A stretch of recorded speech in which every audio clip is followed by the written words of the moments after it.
예, 이래서 우리가 그 재정 정책까지 정액세 모형을 기초로 봤는데 어떻습니까? 재밌습니까? 사람 죽겠어? 근데 거시경제 문제라는 게 그쵸 뒤에서 쭉 해보면은 지금 우리가 하고 있는 게 기초가 되는 거죠. 거기서 자꾸 이제 하나씩 덧붙여 나가는 건데 거시경제 재밌잖아요. 미시도 재밌지만 접점을 찾아보자 뭐 이러고 다니는 것도. 근데 여기는 이제 한 나라 실제 경제 움직임이니까 우리가 여기서 얘기하는 것이 현실에 그대로 뭐 나오죠. 그리고 여러분들은 다 공직에 가야 되잖아. 국민을 편안하게 이걸 잘 알아야 뭐 정책을 써주고 우리를 민초도를 말이죠 행복하게 만들어줘야 돼. 그러니까 거시경제라고 하는 것이 이제 복잡하긴 한데 물론 이제 여러 가지 변수가 작용하니까 그렇겠지만은 요 기본 메커니즘을 이해가 한다고 하는 게 굉장히 재밌는 주제다. 신문 같은 거 보면 맨날 이 소리 나오는 거죠, 그렇죠? 일본 같은 경우도 뭐 경제가 한 10년 잃어버린 13년, 걔들 13년 동안 헤매고 있는 거죠 지금. 근데 지난 이제 가을에 통계가 나오기를 여러분 신문 많이 봤죠? 일본 경제도 다시 이제 회복이 되는 것 같다. 근데 요새 다시 얘기가 나왔죠? 아, 통계 오류였다. 그래가지고 뭐 경제 성장률이 얼마나 돼 다시 조정해 보니까 뭐 1점 몇 %다. 그렇죠? 뻥이야. 뭐 또 이러고 있어요. 근데 일본이 그거 벗어나기 위해서 10년 동안 확대 재정 정책을 아까 했던 거 그걸 썼다고요. 근데 그것도 효과가 안 나타났단 말이야. 그럼 그거 왜 안 나타났는지. 그죠? 그런 것들. 그런 것이 이제 우리가 일상에서 맨날 신문에 보고 고민하는 거죠. 요즘 뭐 세계는 전부 지구촌 경제죠. 그러니까 우리만 잘한다고 되는 일이 아니다 이거지. 미국 경제도 좋고 일본도 좋고 중국도 좋고 그래야 우리도 그렇죠. 뭐 가장 쉽게 생각해 볼 수 있는 게 수출 잘 되겠죠. 다른 나라 사람들 소득이 증가하면 그 사람들 수입이 증가할 거 아니야. 우리는 덕분에 수출 늘어나게 되고. 그러니까 올해 우리가 뭐 농산물, 농산 이 쌀도 굉장히 흉작이 되고. 그런데 수출이 그나마 어떻게 돼요? 대단히 많이 늘어났죠. 상상할 수 없을 정도의 흑자, 100억 불 이상의 흑자가 났단 말이에요. 그 덕분에 그래도 한 2%대 성장을 하게 되었다. 이게 우리 아주 삶에 직결되는 문제야, 이게. 거시경제 문제라고 하는 게. 그래, 요거는 사실 우리가 뭐 시험 준비하느라고 내가 이 고생을 하나, 그렇게 생각하면 참 피곤한 일이지만은, 실제로 우리 일어나는 일이니까 말이죠. 요걸 좀 보는 게 좋지. 그러니까 맨날 보면 이제 하는 얘기지만은, 여러분 TV 토론, 특히 경제 토론 하면은 잘 안 보죠. 정치 토론 하면은 열을 내서 소주 마셔가면서 이제 보는데, 경제 토론 하면 안 본단 말이에요. 한 5분쯤 보다가 뭐라 그래요? 어휴, 다 죽여야 돼. 그리고 끊는단 말이에요. 왜 죽여야 돼? 모르니까. 지가 몰라. 무슨 말 하는지를 모른단 말이에요. 토론자들이. 근데 이제 요거를 거시경제 원론 수준만 공부를 해도 말이죠. TV 토론 보고 예를 들어서 카메라가 와가지고서 국민의 한 사람으로서 어떻게 생각하십니까? 그러면 너도 잘 와서 이게 승수라는 게 있는데 지금 이래갖고 한마디 하면 내가 그죠? 그럴 수 있겠죠. 마이크 들이대면 그냥 냅다 도망가지. 난 아니에요. 뭐가 아닌데. 자, 그래서 요거는 아주 재밌는 현실 문제다. 그죠? 제가 여러분을 좀 독려하는 의미에서 꼬시는 거지. 이걸 잘 해두면은 여러분 평생 지식이잖아, 이게. 그렇죠? 우리가 뭐 여러분이나 저나 사는 동안에 사회주의 체제로 바뀌었다 이러지는 않을 것 같아, 우리가. 예, 그러니까 이게 자본주의 돌아가는 기본 메커니즘이란 말이에요. 공부를 좀 열심히 하면은 좋은 일이 많다 하는 얘기 말씀드리고, 그 다음에 이제 646페이지의 3절, 이제 마무리 얘기를 좀 해보십시다. 고전학파 모형. 우리가 지금 열심히 모형 세우고 승수 구하고 그래가지고 재정정책, 정부가 개입하게 되면 몇 배씩 말이죠. 그런 효과가 나타난다. 이렇게 분석이 됐는데, 과연 고전학파 입장에서 볼 때는 어떨까? 참 대단한 차이인데요. 고전학파 모형에서는 어린 반푼업체 없는 소리 하지 마라 이거야. 단 1원도 안 증가한다 이렇게 보는 거지. 고전학파 모형에서는. 그래서 그 옆에다 하나 써놓고 가세요. 3절 재정정책과 고전학파 모형 그 옆에다가 완전 구축 효과. 그러니까 케인즈 이론에서 승수 효과 이게 중요하듯이 고전학파 모형에서는 완전 구축 효과. 그 완전 구축 효과라는 것 때문에 국민소득은 단 1원도 증가할 수 없습니다.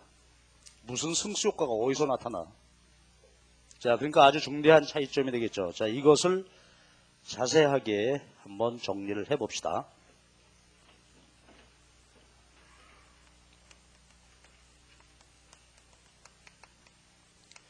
재정정책 효과, 완전 구축 효과인데, 이건 이제 여러 가지 측면으로 우리가 정리를 해볼 수 있겠어요. 우선 직관적인 이해를 한번 해봅시다.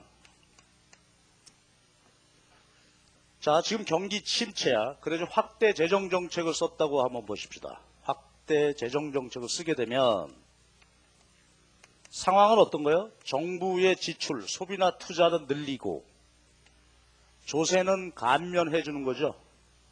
어느 한쪽만 한다든가 둘을 동시에 사용한다든가 하여튼 이렇게 했다 이거지.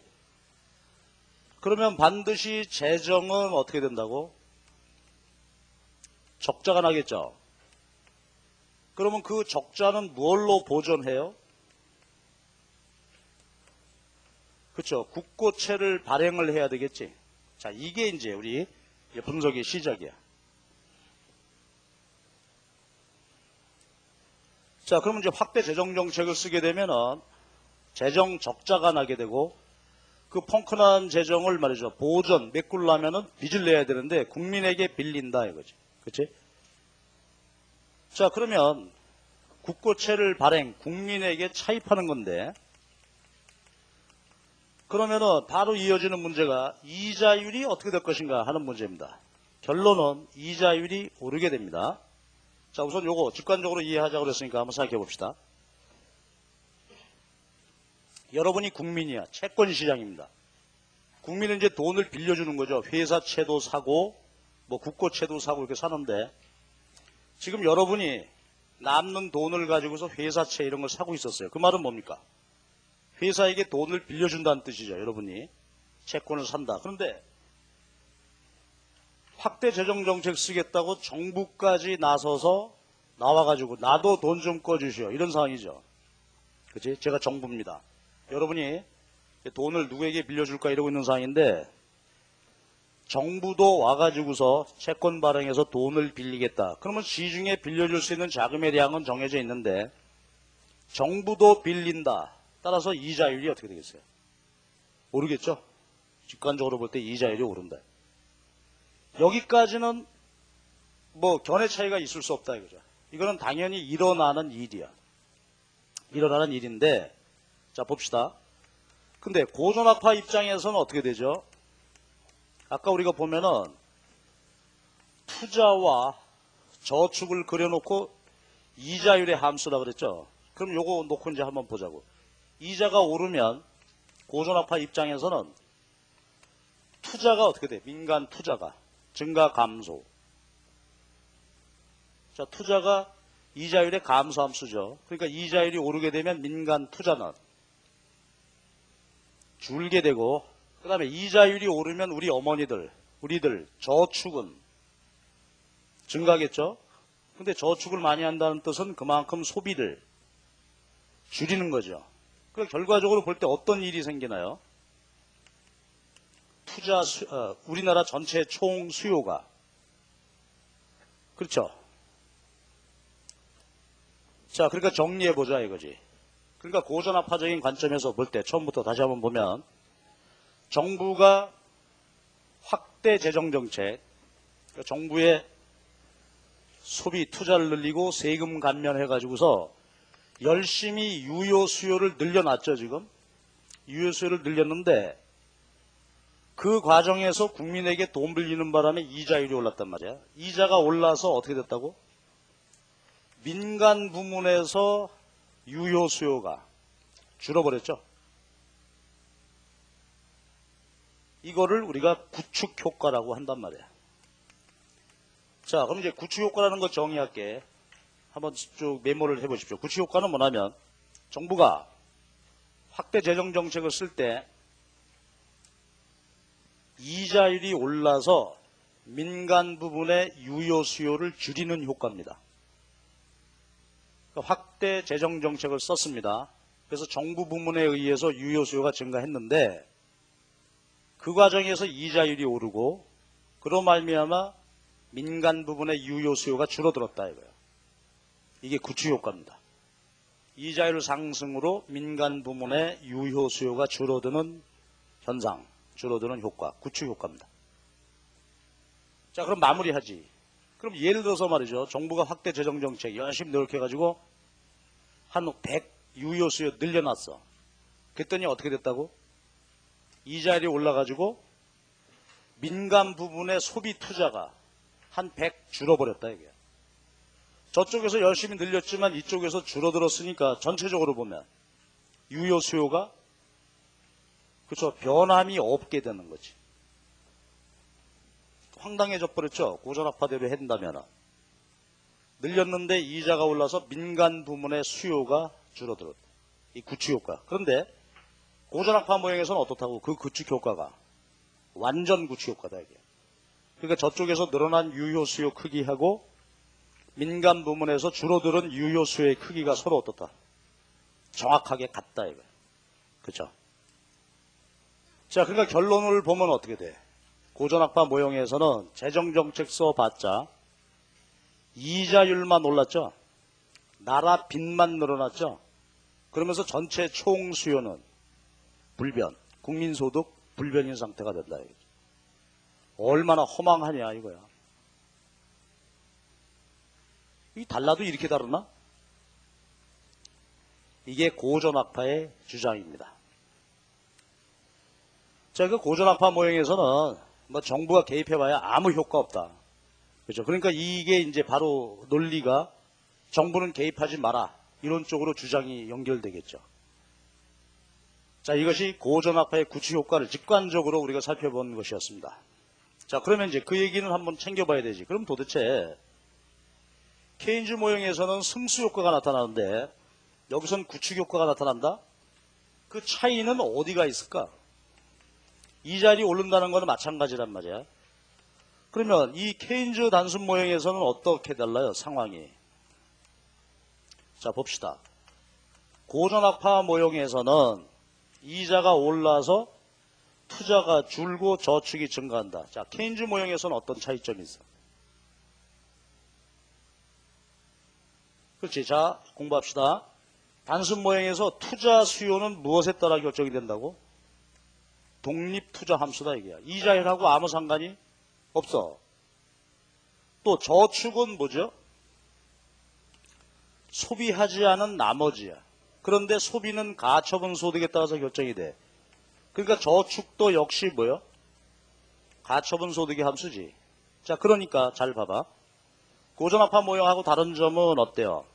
이자율이 오르는 것은 사실이지만 이자율이 오른다고 투자가 줄어요? 그렇지 않죠? 자, 저축이 증가합니까? 그렇지 않죠. 그러니까 우리가 앞에서 본 대로 케인즈 단순 모형의 특징은 뭐냐면 소비의 이자율 탄력도 제로, 투자 이자율 탄력도 제로. 따라서 저축 이자율 탄력도도 0이죠. 케인즈 모형의 다른 점은 이거다 이거야.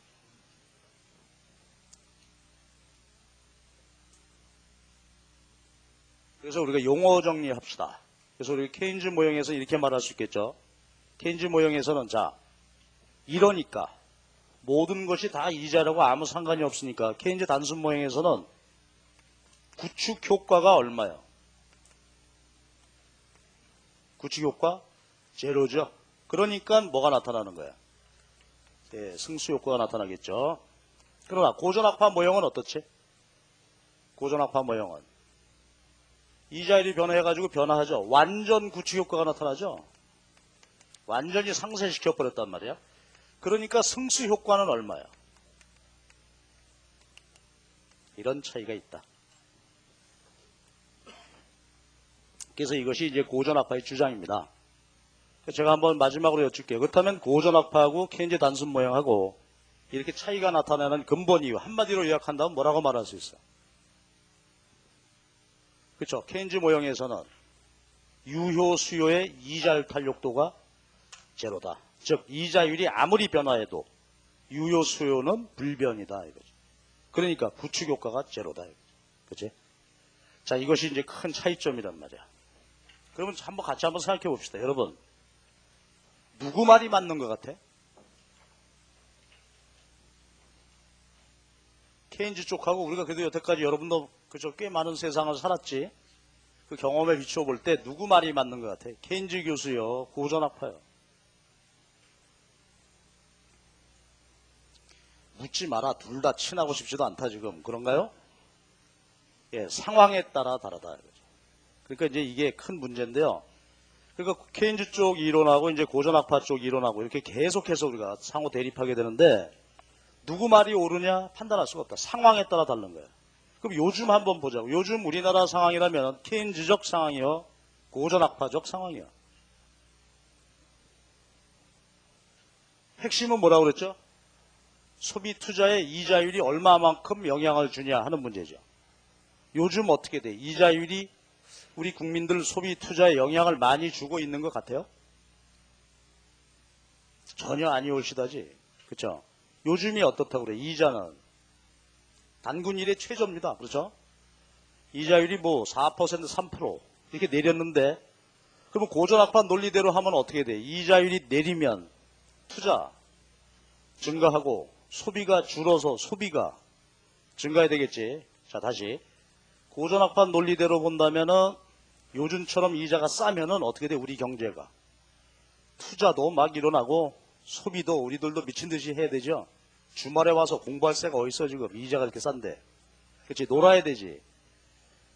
그런데 지금 어디 그래요? 이렇게 이자가 싸도 어때? 투자 소비 꼼짝 않고 있죠. 그러니까 요즘 상황은 어떤 상황이에요? 케인즈적 상황이다 이거야. 그렇죠. 그러니까 지금 우리가 어느 쪽의 말이 옳으냐 그러냐 하는 문제는 이론이 문제가 아니라 상황이 문제다 이거죠. 상황. 요즘 같은 상황이면 이제 케인즈적 상황이 가깝다. 그렇다면 케인즈 논리대로 상황을 그렇죠, 풀어보려고 해야 되겠죠. 요즘 같을 때 뭐 시장에 맡겨두면 다 자율적으로 해결된다. 그리고 장관은 놀러 댕긴다. 한 세 달 있다 잘리겠죠 그거. 그러니까 상황에 따라서 다른 거죠. 근데 실제로 또 이런 상황이 될 수도 있겠죠. 요건 이제 대개 이제 경기가 아주 호황 잘 돌아갈 때. 그때는 이자율이 이런 데다가 아주 민감하게 영향을 줄 때라면은 그때는 굳이 어떻게 돼요? 정부가 개입해서 이런 거 할 필요가 없죠. 놔둬도 시장 기능이 되살아난단 말이지. 예, 그래서 이것은 어느 이론이 옳고 그름의 문제가 아니고 상황으로 이해를 하시면 되겠다. 이제 우리 교과서적으로는 이런 이제 차이점이 있고요. 자, 이래서 이제 고전학파의 완전 구축 효과를 설명을 드렸는데 좀 자세히 살펴봐야 돼. 이론적으로 관련된 얘기 두 가지를 더 자세하게 설명드리면서 보죠. 자, 지금 채권 얘기가 나왔는데요. 국고채, 채권 나왔는데 그 얘기 한번 해봅시다.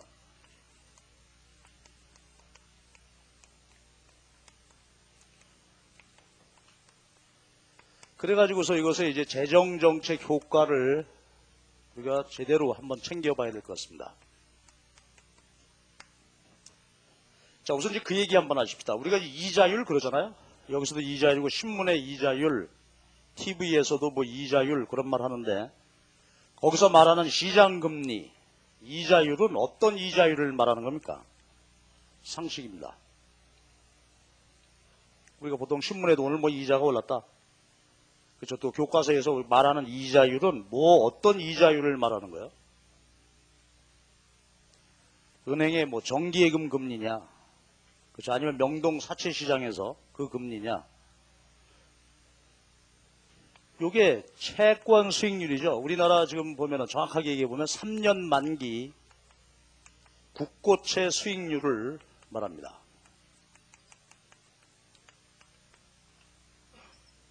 그러니까 우리 이제 신문이나 그렇죠, 뉴스나 이런 데서 뭐 요새 이자율이 오른다 내린다 하는 것은 바로 3년 만기 국고채 수익률을 말해. 국고채 수익률. 그러니까 국고채가 아주 중요한 그렇죠, 거시경제 하나의 시장 변수가 된다 이거지. 자, 그러면 이제 국고채 수익률이라는 게 뭐고 채권의 가격하고 어떤 관계냐. 자, 그 문제를 이제 한번 봅시다. 그럼 이제 예를 들어서 보시면 쉬운데요. 우리가 이런 거 한번 생각해 보자고. 이 채권이 형태가 여러 가지가 있는데 콘솔이다.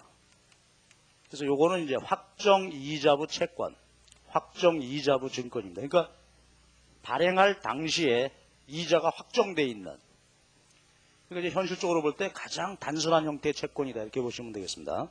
이런 걸 한번 가정해 보자고. 이게 이제 뭐냐면은 채권 앞면을 보면은 뭐 2003년 12월 1일 이렇게 했다고 합시다. 이게 발행가 100만 원짜리 채권이야. 100만 원 써 있습니다. 뒷면을 뒤집어 보면 예를 들어서 뭐 2004년 11월 30일 날 110만 원 이런 채권입니다. 그렇지? 그러니까 이거 어떻게 발행된 거예요? 제가 정부입니다. 국고채를 여러분한테 이제 팔았어요. 즉 돈을 빌렸는데 100만 원 가격으로 팔고 1년 있다 갖고 오시면은 이자 얼마 주겠다고? 10%죠?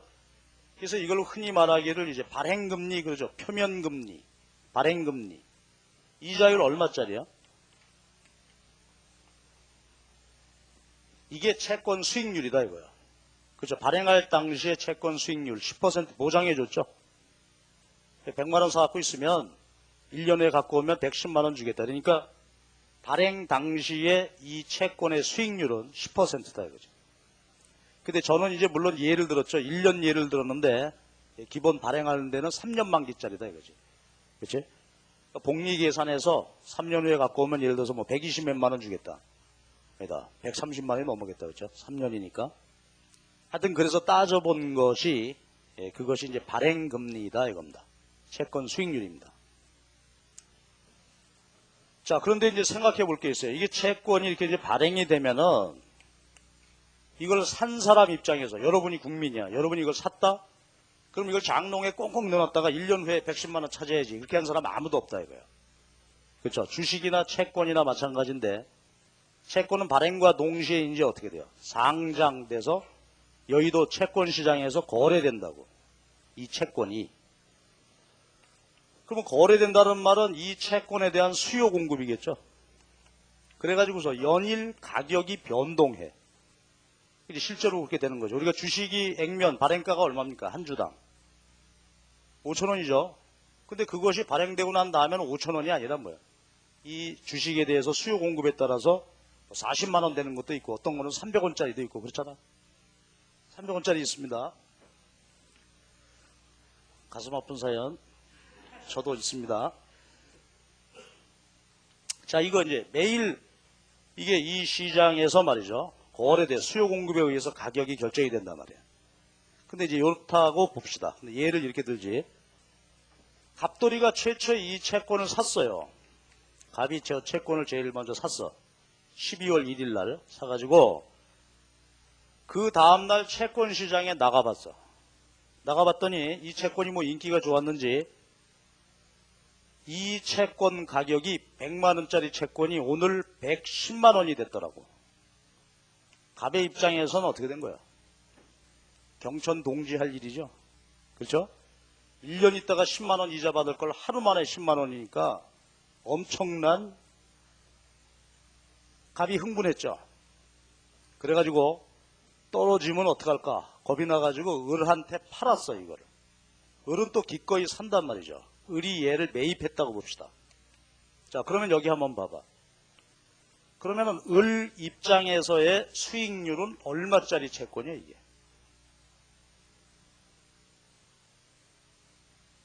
그렇죠? 1년 있다가 110만 원 줄 거를 지금 110만 원 줬으니까 수익률 꽝이죠. 없어요.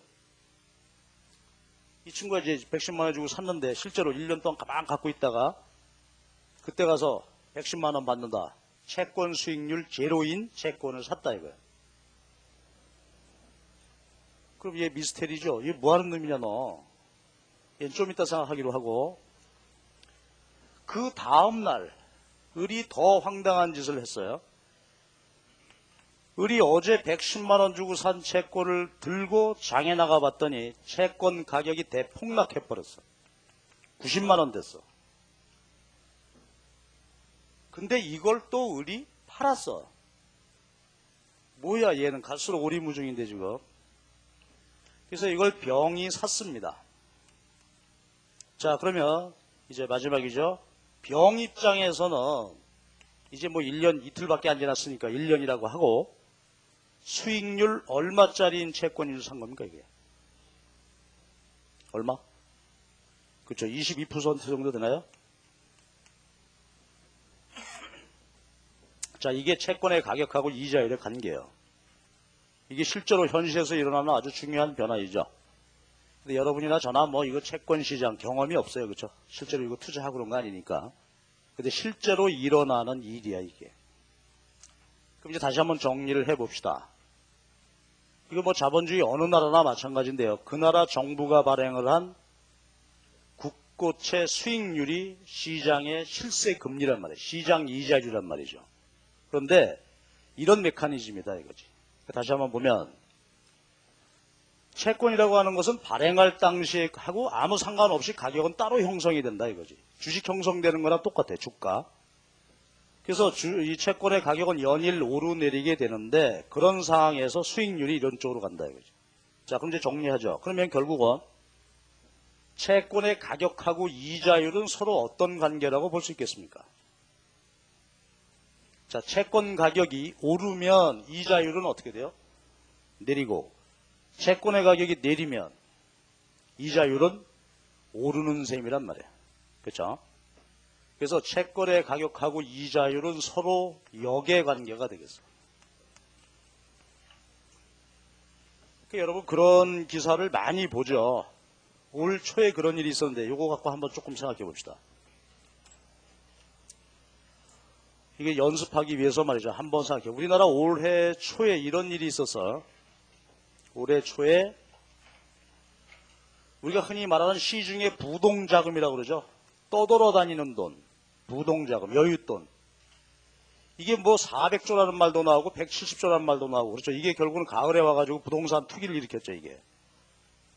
그래서 아파트 값을 3배를 끌어올려놨는데 강남 아파트 3억 5천 가던 것을 10억대까지 밀어놨어요, 지금. 이 돈이 떠돌아다니는 거예요. 이거는 무슨 범법도 아니고요. 다 우리 엄마 아버지들이 가지고 있는 여유자금입니다. 얘들이 돌아다녀. 근데 이제 올 초에 어떻게 됐냐면은 투자처가 없는 거죠. 이 돈, 부동자금을 가지고서 뭔가를 투기해야 되는데 그게 없어. 그러니까 어떻게 했을까? 주식을 사자니 기업이 별로 좋을 것 같지 않죠. 망할 것 같고. 회사채를 사자니 저건 뭐 회사니까.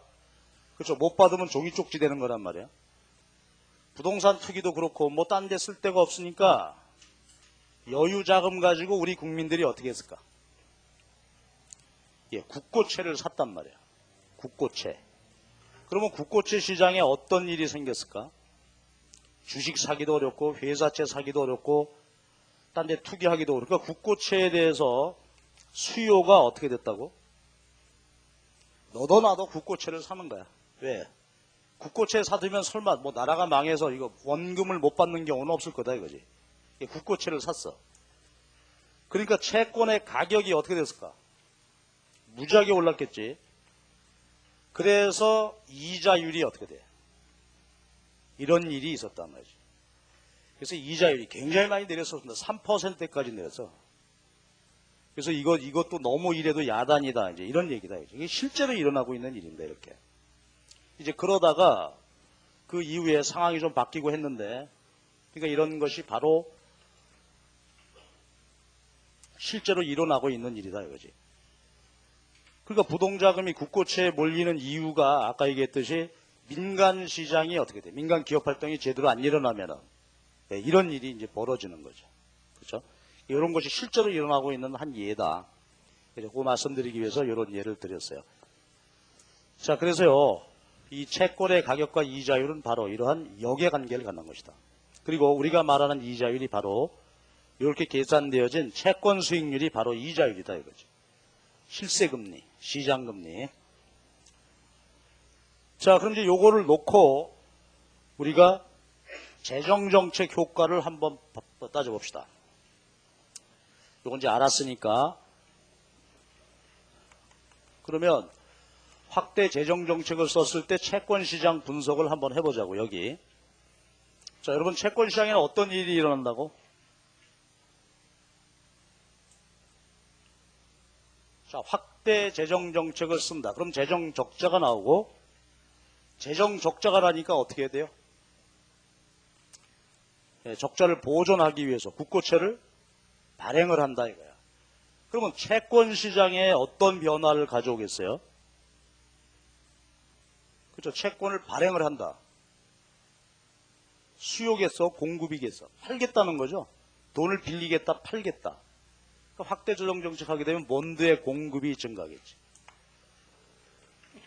그러면 채권의 가격은 어떻게 된다고?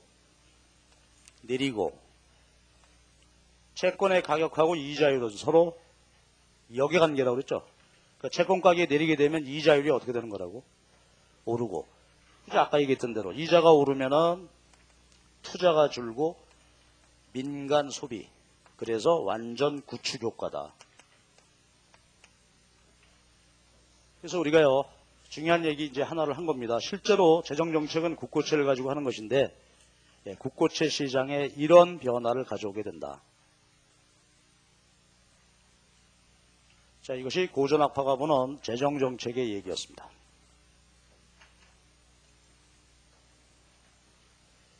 그 다음에 또 이렇게도 접근해서 얘기할 수 있겠는데요. 뭐냐면 아까 우리가 봤던 것 중에서 한 나라 실물적 이자를 얘기했을 때, 그렇죠? 한 나라의 총 저축과 총 투자 얘기가 있었지. 이 관계를 가지고서 또 설명할 수도 있겠습니다. 그럼 아까 실물 자본시장을 보면 고전학파. 자, 말씀해 주십시오. 투자 수요, 이건 뭐죠? 정확하게 읽어보면 국내 총 투자죠. 그러니까 우리나라 안에서 투자가 이루어졌다. 요 투자 자금은 누가 대준다고? 어떻게 조달이 돼? 저축이죠. 그러면 이제 국내 총 저축으로 조달이 되는데, 국내 총 저축은 어떻게 구성이 됩니까? 우선 첫 번째가, 내가 쓸까? 여러분이 말해봐봐. 요거 누가 한 저축이라고? 민간 저축, 이자율의 증가함수라고 그랬죠. 그 다음에 또 누가 저축할 수 있어요? 그렇지. 정부가 살림살이 흑자 됐을 때. 이래도 이게 국민저축인데 요 저축액이 부족할 때는 어떻게 한다고? 외국으로부터 꼬을 수 있다고 그랬죠. 요게 국외 저축이야. 그렇지? 그러니까 우리 민간이 하고 정부가 하고 외국에서 빌려다가 이 총 저축으로 국내 총 투자를 한다 이거지. 그렇지? 그래서 이제 이렇게 실물 자본시장에서 이자율이 결정이 되게 되는데, 자, 여기다가 이거 재정정책 효과를 얹어서 한번 분석을 해봅시다.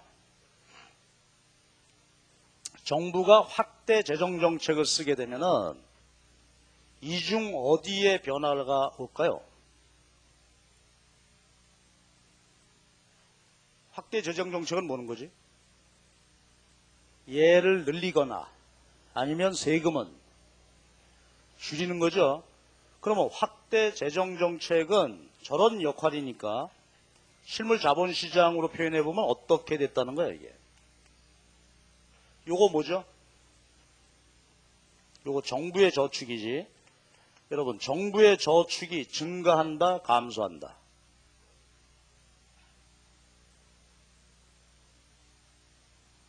그렇죠?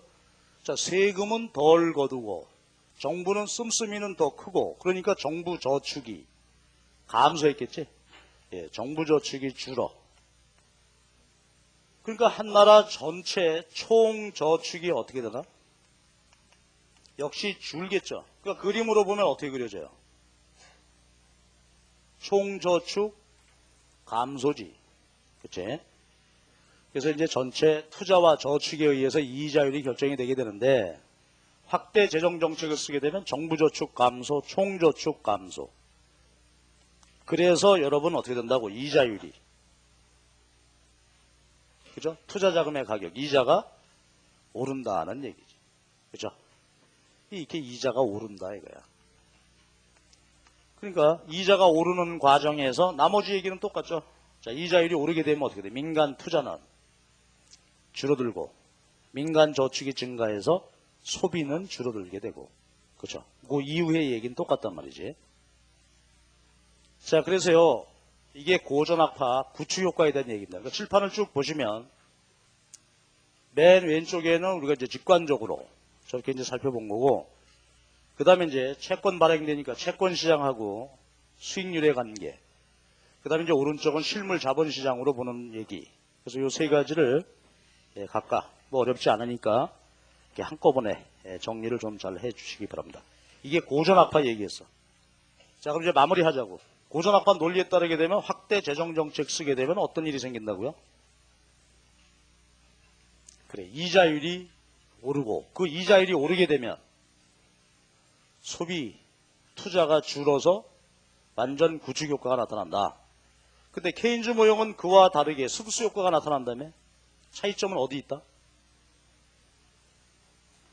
그렇죠. 케인즈 모형에서는 이자율이 올라도 어떻다고? 소비, 투자, 저축이 이자율하고 관계가 없는 변수니까 구축 효과가 제로다 이게. 그러니까 국민소득은 승수배 증가하는 것이고. 그렇죠. 그래서 이런 차이가 있다. 예, 참으로 중요한 몇 가지 얘기를 우리가 했습니다. 자, 그러면 이제 마무리 얘기 두 가지 정도 주제가 더 남았는데 계속 봅시다. 649페이지 4절. 거기 보면 이제 첫 번째 재정의 자동 안정화 장치, 그리고 그 다음 페이지 넘겨보면 정책 함정 하는 두 가지 주제를 그렇게 해놨는데요. 우선 자동 안정화 장치부터 봅시다. 이게 시험 문제 많이 납니다. 자동 안정화 개념. 저 뒤에 정책 함정은 별로 출제되는 것 같지 않은데 요거는 많이 나는 것 같아요. 재정의 자동 안정화 장치 보죠. 그 옆에다 써놔요. 고전학파. 재정의 자동화 안정화 장치, 그 옆에다가 고전학파. 고전학파 주장입니다. 우선 이제 그 용어만 정리를 먼저 해본다면은 고전학파 입장에선 말이죠. 국민소득은 명목임금과 이자율의 신축적 조정에 의해서 완전고용 수준이 되고 그것으로부터 크게 괴리되지 않는다 이거예요. 안정화된다. 재정의 역할을 통해서. 예, 그러니까 다시 한번 생각해 봐봐. 고전학파는 명목임금 이자율 조정에 의해서 언제나 완전고용 국민소득을 달성하고요. 그리고 그것으로부터 크게 증가하거나 크게 감소, 괴리하지 않는다 이거지. 그 말은 뭐겠어요? 완전고용 수준에서 그대로 유지가 된다 이거지. 누구 역할? 재정 부문에서 자동적으로 그런 역할을 해주는 기능이 있다 이거지. 어렵지 않습니다. 그 그림 한번 봅시다. 그 다음 페이지 650페이지 그림인데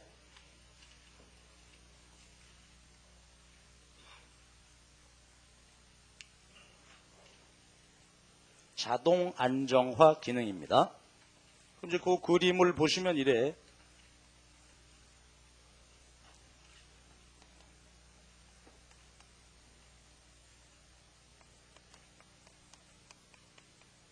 이렇게 한번 봅시다. 이게 재정이죠 지금. 재정, 정부의 세입, 세출이야. 그러니까 요거 세출이죠. 정부의 소비 또는 투자 지출. 요거 우리 모형에서 외생변수죠. 그러니까 수평선으로 그림 그려놔. 소득과 관계없어. 그러나 세입은 정액세 비례소득세야. 근데 우리가 알다시피 비례소득세를 감안한다면은 조세선 그림 그려보면 우상향 그려지겠죠. 그렇지? 국민소득이 증가하면 어떻게 돼? 비례소득세 수입이 더 증가하겠죠. 그래서 조세선은 소득에 대해서 우상향하게 되고 세출선은 수평이란 말이지. 그저 가정하기를 지금 현재 우리나라 상황이 이렇다고. 여기가 완전 고용 수준이다 이런 얘기입니다. 이건 알죠? 이제 고전학파 모형에서는 명목임금과 이자율의 신축성에 의해서 완전 고용된다 이거예요.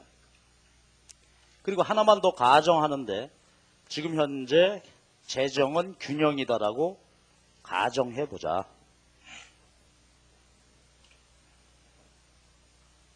이때 얘기입니다. 뭐 간단한 얘기입니다. 자, 이랬는데요.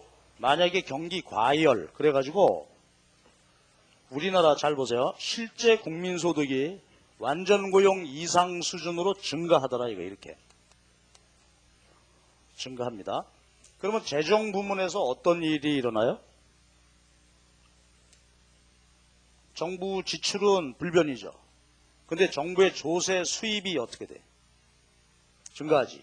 그렇지? 그러니까 완전 고용 수준 이상으로 소득이 증가하게 되면 정부의 조세 수입이 증가한단 말이에요. 그렇죠? 비례소득세 수입이 증가해. 자, 그러니까 세금이 증가하게 되면 그만큼 어떻게 된다고? 국민들 가처분 소득을 줄이는 효과. 따라서 국민들의 소비가 어때요? 줄어드는 효과. 유효 수요를 줄이는 효과. 이게 안정화 기능이다 이거지. 됐나요? 자, 다시 한번 봅시다. 국민소득이 완전 고용 수준 이상으로 증가해. 그럼 그 과정에서 세금 징수액이 증가한단 말이에요. 그러면 가처분 소득이 줄이고 소비를 줄여서 유효 수요를 줄여주는 역할을 하죠. 그러니까 다시 어떻게 된다? 균형으로 돌아오도록 하는 그런 역할을 해준다. 이거. 재정 부문에서. 반대는 여러분이 할 수 있겠죠? 반대 여러분이 한번 해볼래? 소득이 줄어들면 어떻게 된다고? YF 이하로 이렇게 줄어들게 되면 여러분이 말해봐봐. 어떻게 된다고 그러면은? 그렇죠. 소득이 줄어드니까 정부의 조세 수입, 세금 감면되는 셈이지. 세금 감면이 무슨 효과? 가처분 소득을 늘려서 소비를 늘려서 유효 수요를 다시 늘려주는 역할을 하죠. 그러니까 다시 어떻게 돼? 완전 고용 소득 수준으로 돌아오게 하는 재정 부문에서 이게 저절로 안정화시켜주는 효과를 갖는다 이거죠. 이게 재정의 자동 안정화 기능입니다. 하나 덧붙일 게 있어요. 특히 경기 침체 이때 이렇게 소득이 감소할 땐 말이죠. 이 효과와 더불어 우리가 사회보장제도를 완벽히 갖고 있다고 봅시다. 사회보장제도. 이제 요즘 우리가 얘기하는 기초생활보장제, 실업보험제 이런 겁니다. 그러면 어떻게 될까? 경기 침체가 나타나가지고 말이죠. 국민소득이 줄어들게 되고 해고 근로자가 나오고 그럼 어떻게 된다고? 그렇죠. 그런 생계, 저소득층에 대한 이전 지출이 어떻게 될까? 증가하게 되고 그 다음에 실업보험제도 같은 게 완비되어 있으면 실업보험이 지급되겠죠. 그러면 이것이 어떤 역할을 해주겠어요? 이런 사회보장제도가 없다면 그냥 손 놓고 굶어야지. 그냥 해고됐다. 그럼 그걸로 끝이란 말이에요. 근데 이제 실업보험제도 같은 게 있으면은 해고가 되면은 적어도 뭐 6개월, 1년간 전 직장에서 받던 임금의 뭐 80%, 70%를 준단 말이에요, 이렇게. 그렇죠. 그러니까 급격한 경기 침체를 막아주는 거죠. 그렇죠? 이 사람들의 구매력을 유지시켜 준단 말이에요. 자, 이런 제도가 없다면 이 사람들은 그렇죠. 전혀 소비할 수가 없는데. 그렇죠? 이런 제도가 있다면 급격한 소비 위축, 감소를 줄여줄 수 있다. 자, 그래서 이제 결론 냅시다. 그러면 고전학파가 얘기하는 재정의 자동 안정화 기능은 뭐냐? 경기가 과열되면 어떻게 된다고? 세금을 많이 거두어서 경기를 가라앉혀주고 그 다음에 경기 침체가 일어나게 되면 세금 감면을 통해서 유효 수요를 좀 늘려주고 그 다음에 사회보장제도를 통해서 직접 소득 보조해준다 이거죠. 그렇죠? 그렇게 되면 저절로 균형으로 돌아가는 힘이 있게 된다. 자, 그러면 결론은 뭐가 될까? 고전학파의 결론은 이것도 그렇죠? 가격 조정에 의해서 완전 고용되고 일시적인 괴리 그냥 놔둬도 재정 부문에 의해서 안정화되어야 돼요. 그렇죠? 그렇게 놓고 보게 되면 고전학파 입장에서는 정부는 도대체 개입할 일이 없어요. 그렇죠? 그냥 놔두면 돼. 이런 이제 사회보장제도나 조세제도 이런 것을 좀 탄력적으로 잘 만들어만 갖고 있는 거 이제 그런 거에만 신경 쓰면 되겠다 이거죠. 고전학파 얘기야. 그래서 시험 문제는 이제 주로 어떻게 나냐 하면은 요거 사회보장제도가 완비되어 있을수록 그 다음에 여기 한번 봐봐. 요 세율이 높을수록 낮을수록 어떨 때 효과가 더 잘 나타날까? 세율이 높을 때 낮을 때 당연히 높을 때겠죠. 세율이 높으면 어때? 소득이 좀 증가할 만하면은 세율이 예를 들어서 80%다 그러면 그냥 확 다 뺏어가는 거죠. 침체된다 그러면 세율이 80%니까 세금 안 내야 되는 액수가 그만큼 더 커지는 거죠. 그러니까 두 가지지. 사회보장제도가 안비되어 있고 세율은 어떨수록 높을수록 이 효과는 커진다. 자, 이것이 결론입니다. 그래서 이것이 이제 고전학파의 자동 안정화 기능인데요. 근데 이제 한 가지만 덧붙입시오. 근데 이게 케인즈 쪽 학자들이 이 소리를 듣고 가만히 있을까?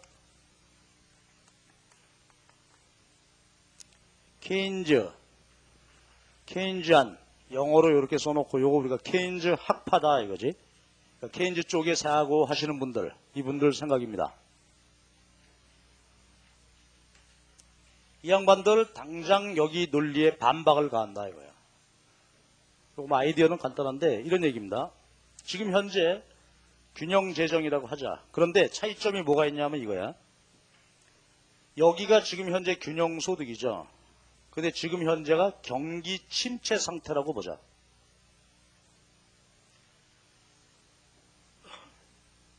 자, 아까 고전학파하고 이거하고 차이점은 뭐예요? 그 그림 두 개 좌우로 보시면.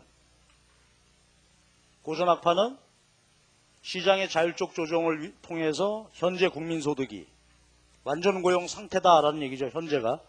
근데 케인즈 모형에서는 뭐야? 그거는 특수한 경우다. 보통 어떨 때가 일반적이다. 그렇죠. 이렇게 GDP 갭이 존재하는 게 일반적이다 이거죠. 그렇죠? 이게 일반적이야. 자, 그럼 여러분이 한번 잘 봐봐. 그렇다면은 현재 상태가 완전 고용 소득 상태라면은 안정화 장치, 안정화 기능으로 나타나겠지만은 만약에 현재가 이렇다면은 저 기능은 어떤 역할을 하는 걸까? 생각.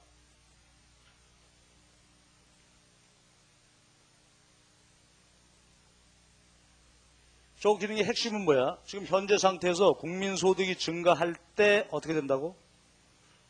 세금을 왕창 매겨갖고 가처분 소득을 줄여서 안정화 기능이다 이거야.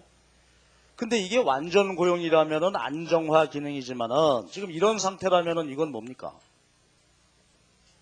경기가 좀 회복해서 완전 고용으로 갈만하면 어떻게 한다고? 세금을 냅다 매겨가지고 주저앉혀버리죠. 그치? 그러니까 요거는 무슨 기능이야? 아까는 요게 안정화 기능인데 이번엔 요게 경기 회복을 방해해야 하죠. 발목을 잡는단 말이에요. 경기가 좀 회복될 만하면은 덜컹 세금 매기고 말이지. 예, 그래서 요거를 케인즈 쪽에서 개념은 어디 없나요? 용어를 안 써놨나? 예, 여기다 하나 써놓으세요. 재정적 견인, 재정 견인, 견인차 그러죠. 끌고 다닌다 그지? 피스칼 드랙 영어로는 그러니까 말하자면 방해한다 이거지. 방해. 경기 회복을 방해하는 역할이다. 이것도 재밌죠? 현재 상황이 어떠냐에 따라서 똑같은 기능이 고전학파 모형에서는 안정화 기능, 선 기능을 한다 이렇게 보는 거고 현재가 경기가 안 좋은 상태라면은 이건 경기 회복을 방해하는 거죠. 그래서 똑같은 내용을 이렇게 이제 서로 달리 볼 수도 있겠고요. 그 다음에 이제 오늘 마지막 주제 요 말씀 드릴게요. 거기 뭐 나오면 이제 정책 함정 그래놨죠.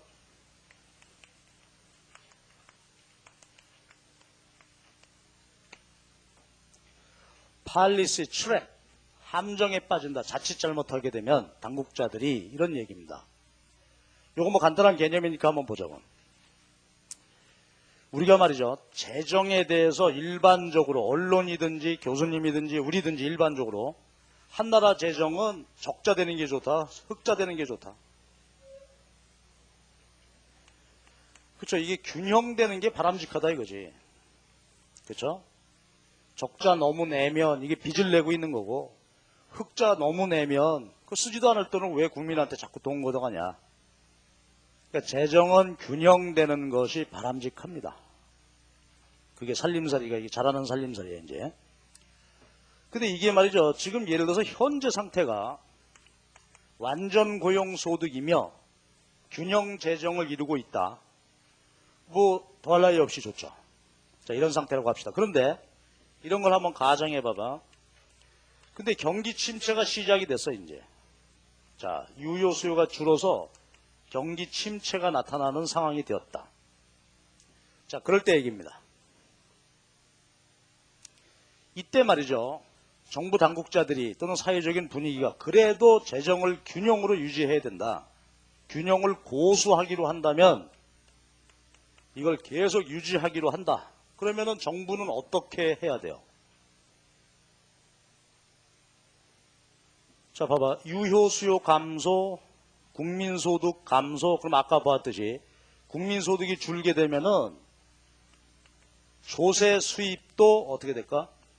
줄죠. 그래서 재정은 어떻게 됩니까? 그쵸? 아이고, 뭐 이래.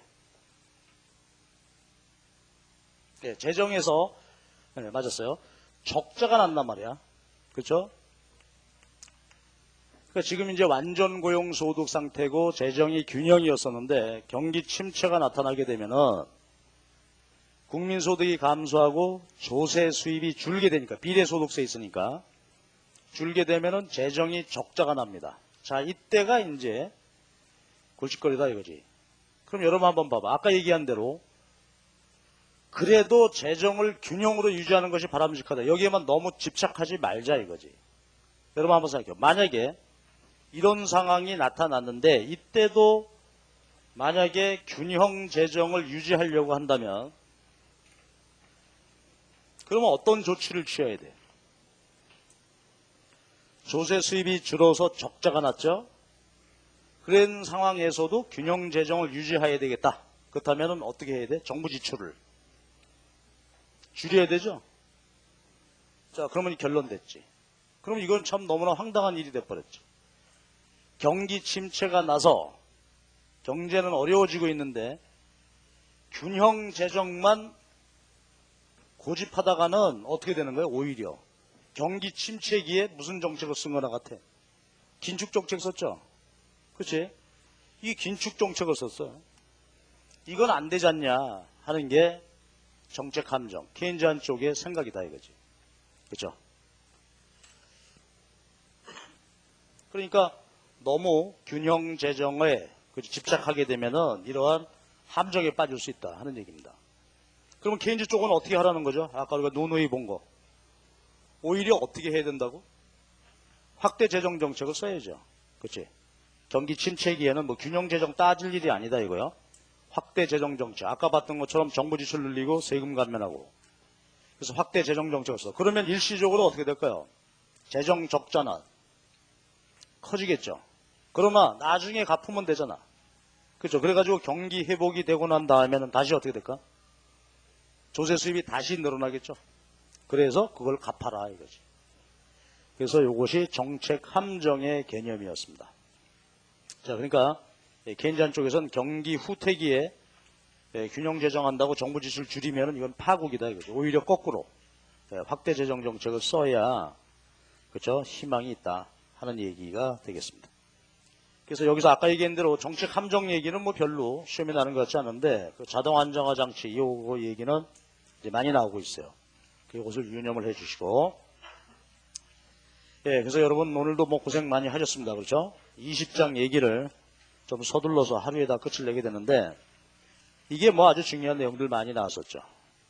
댁에 가서 오늘 시간이 넉넉치는 않겠지만은 한번 쭉 꼭 정리하는 기회를 갖기 바랍니다. 자, 그리고 657페이지 한번 보면 거기 부록이 있어요. 이게 이제 아까 제가 설명드렸던 겁니다. 확정 이자 보증권의 가격과 이자율의 문제. 아까 제가 간단히 설명드리고 지나갔는데 여기까지 여러분 한번 좀 읽어보시기 바랍니다. 자, 여기까지입니다. 그럼 조금 정리 말씀드리고 끝낼게요. 여기까지 했으면 이제 우리가 거시경제학에 있어서의 한 단계가 끝났지. 그게 우리가 뭐라고 그랬죠? 단순 모형 했어. 여러분, 단순 모형의 의의는 뭐였어요? 우리가 이거 공부한 의의가 뭐지? 이거 가지고서 우리가 현실 경제를 완벽하게 설명은 안 된다 이거지. 그러나 이게 뭐예요? 이제 양쪽의 기초 논리를 생각해 본 거죠. 요거. 그러니까 여기다가 이제 그 다음에 어디로 간다고? 한 단계 현실화 해가지고 ISLM 분석으로 해서 가봐야 되고 또 더 해서 마지막 정리할게. 자, 그러니까 지금 우리 공부한 게 어디 한 겁니까? 완전 그렇죠. 베이스먼트죠. 기초 요거 얘기한 거야. 그럼 이제 내일 화폐금융론 얘기하고 이쪽으로 넘어가야 되는데 그러니까 요 단계가 여러분 한번 복습 마무리 그치? 할 거리가 된 거야. 요게 완벽하게 이해가 돼야 그 다음에 여기다 이제 하나를 더 얹어가지고 ISLM 분석으로 갈 수 있겠죠. 예, 그러니까 요거 지금 우리가 중요한 공부 기초 과정이 끝났다 생각하고 여기까지 마무리를 좀 잘 해주시기 바랍니다. 예, 고생들 많이 하셨습니다. 수고하셨습니다. 자, 질문 있는 분들 질문하고 가십시오.